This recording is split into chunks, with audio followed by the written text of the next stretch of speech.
I know for me, when I first got into this game, I was so overwhelmed with creating content.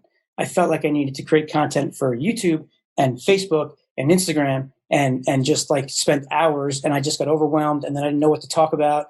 And as I started to learn, actually, when I spoke to you as one of the first people that was talking about how you reuse content, and it became so much more clear to me. But one of the things that I've learned in my time, and maybe you can tell us like a better way, and maybe I can learn from it as well, is if you're posting on YouTube, it's a very different platform than if you take that content and post it on Instagram or Facebook, Yeah. right? So you got to like, one, you have to have a good editor who understands how to work those platforms, right? Which is what you do. So they make you look good. But there's like the intros and the outros and things of that nature, and like getting people to try to take an action.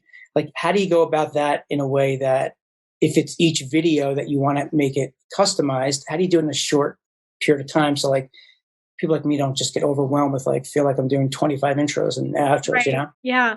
And that's so important to realize that like the content that you're putting on each platform has to be catered to that platform. If I put a 15-second video on YouTube, YouTube isn't even going to like that because they want length in videos and videos that keep people retained, keep people on the platform.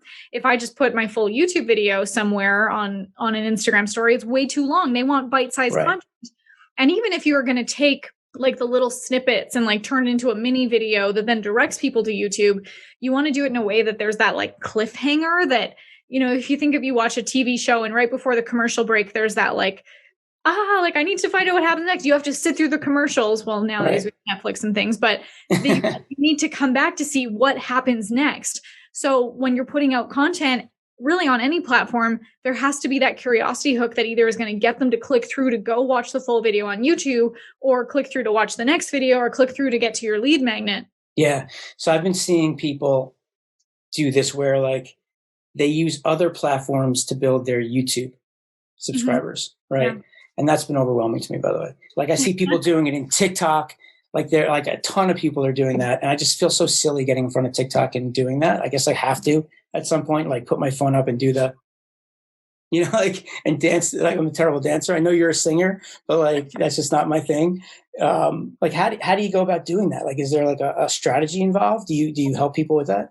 First of all, when it comes to TikTok, like the dancing and the pointing at things, like it works for some people, but that doesn't align with me and my personality and what my team has been saying forever, like, can you please do these TikToks? Can you please do these reels? And I'm like, it doesn't feel authentic to me to do that. Just because it's working for some people doesn't mean that I'm going to jump on that bandwagon. For the people that it works for, no shame, like great, rock it. That it doesn't fit for me. And I also feel like sometimes when things are too popular, like the pointing at the things, I'm like, I don't want to do it just for the sake of doing it. I want to have an intention behind it.